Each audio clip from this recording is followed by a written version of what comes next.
Most business owners think predictable revenue means higher valuation. That couldn't be more incorrect.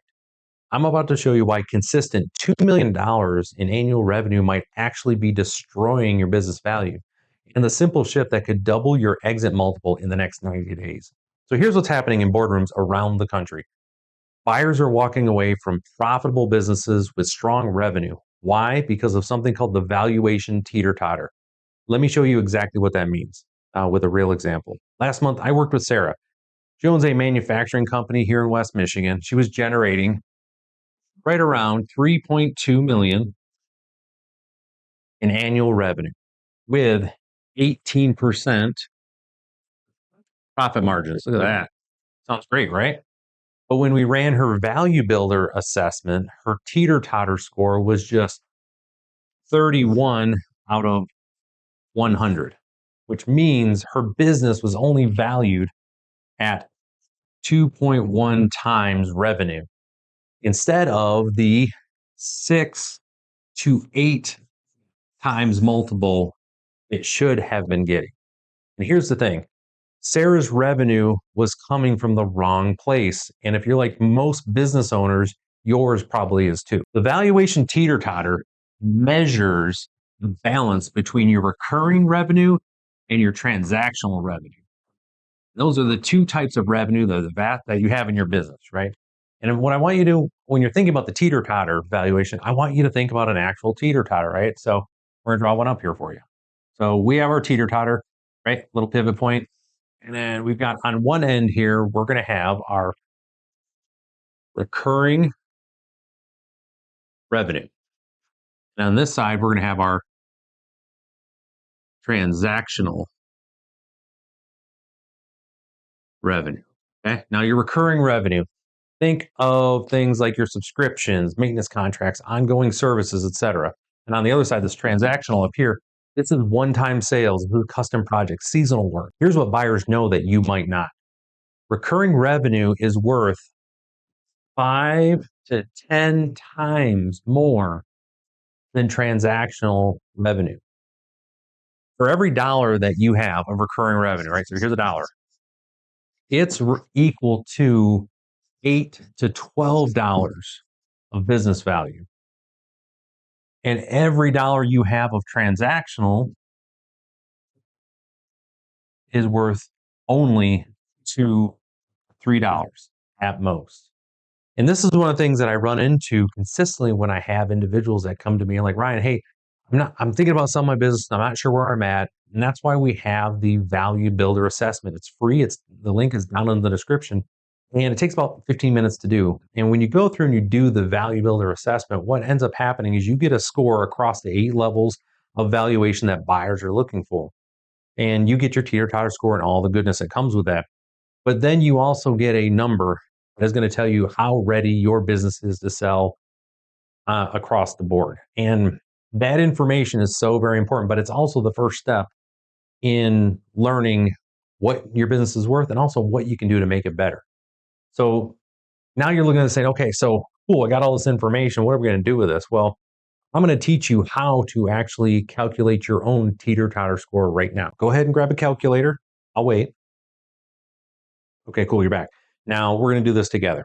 Now what I want you to do is you're going to add up all of your recurring revenue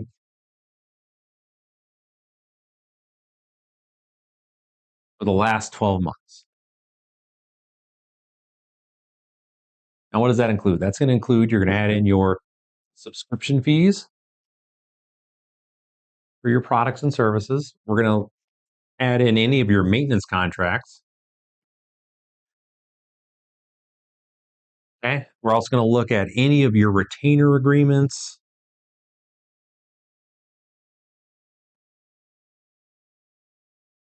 And licensing fees. Also, there's one more. Now, this is an important one. Any revenue that automatically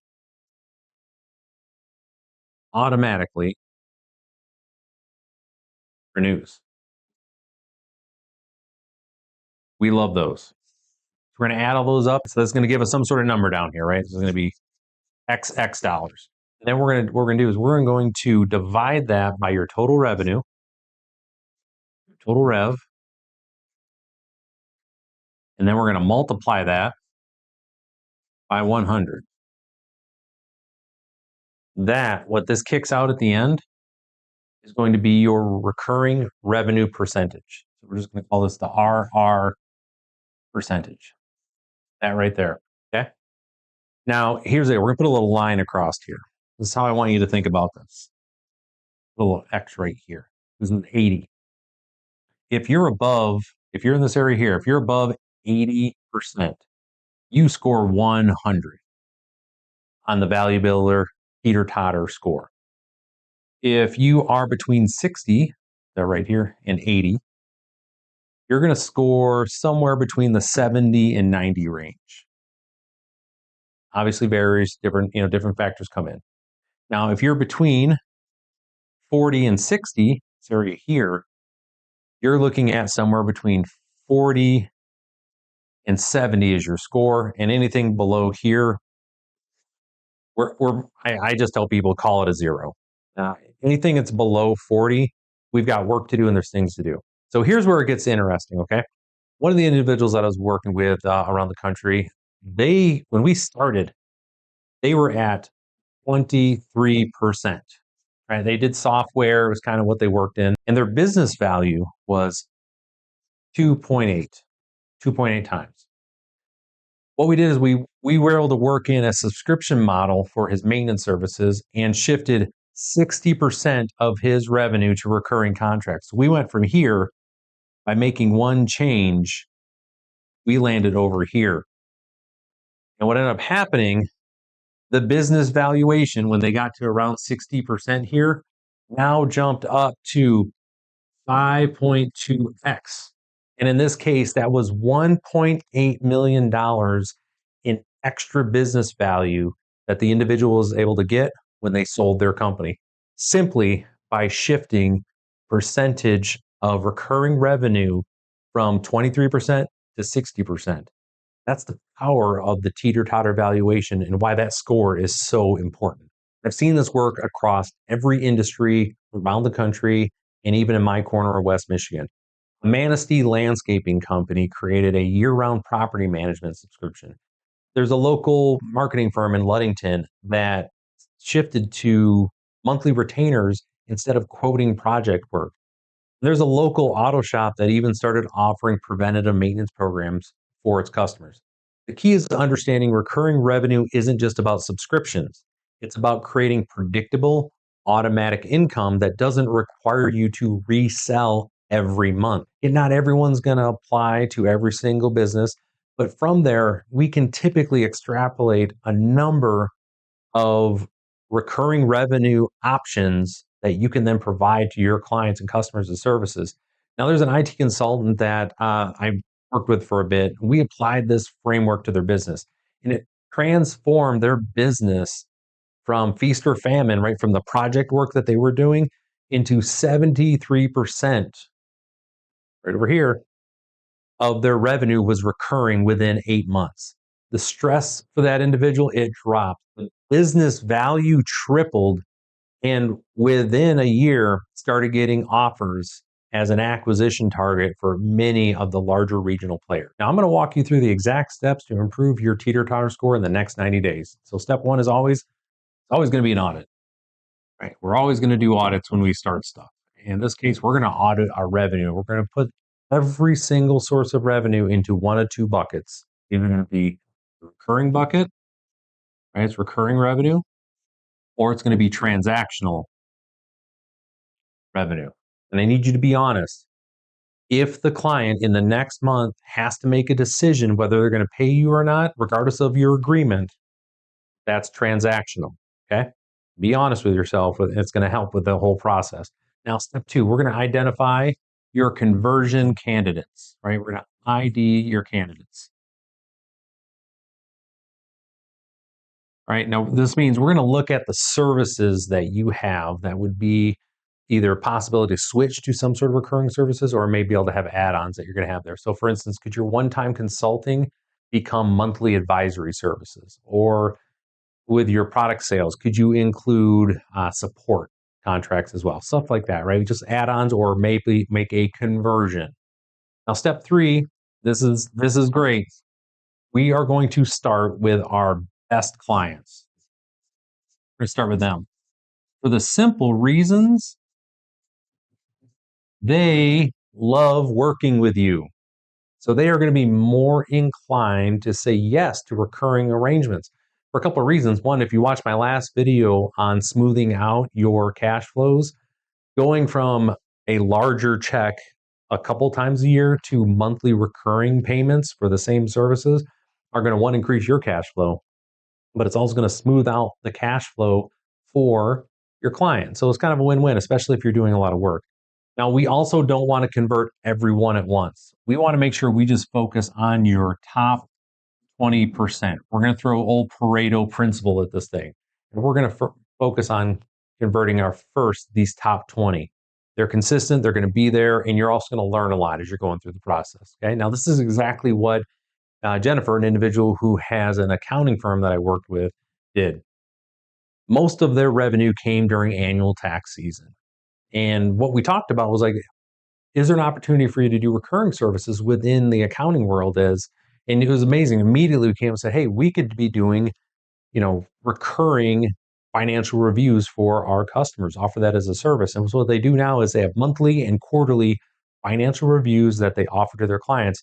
And their revenue went from recurring revenue of 15% all the way up to 68% of their revenue now is in recurring review services that they do. And it's so great. Plus, the value of their business tripled.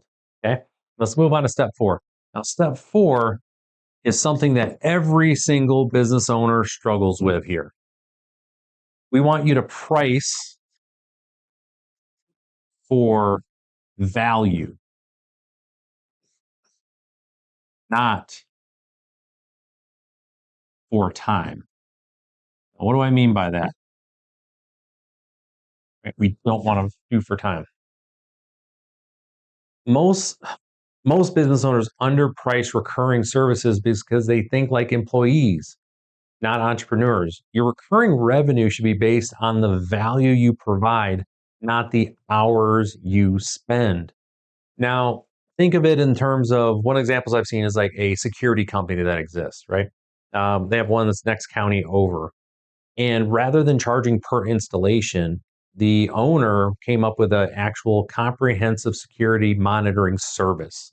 The installation occurs, everything kind of goes in, but they also manage equipment updates 24/7, basically monitoring that they have there. There is also any sort of issues that come up, they're there to be on the spot to handle that.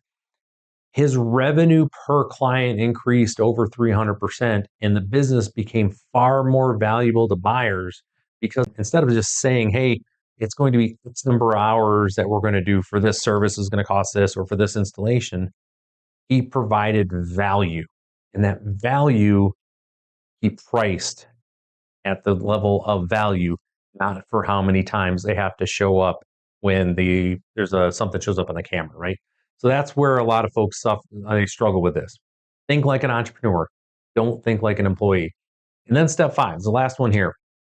And this is where you want to make sure you have this full understanding of exactly what you're doing, which is going to be systematize. Right? We're going to systematize delivery. Right now, systems and processes that are documented and trained through the entire staff have much more value. So recurring revenue only works if you can deliver consistently without increasing costs proportionally. So we want to make sure we have all the processes are documented correctly. We want to train the team, and we're going to create systems as we're doing this that are going to be able to scale. Now, if this opened your eyes to the real value of recurring revenue, hit that like button and share this with someone you know, specifically a business owner who needs to see it. Make sure you subscribe for more information I have here. And don't forget, down in the description, there is a link to my free Value Builder assessment. It takes about 15 minutes, and it's going to help you better understand how prepared your business is to sell. All right. Thanks for watching. Take care. I'll see you next time.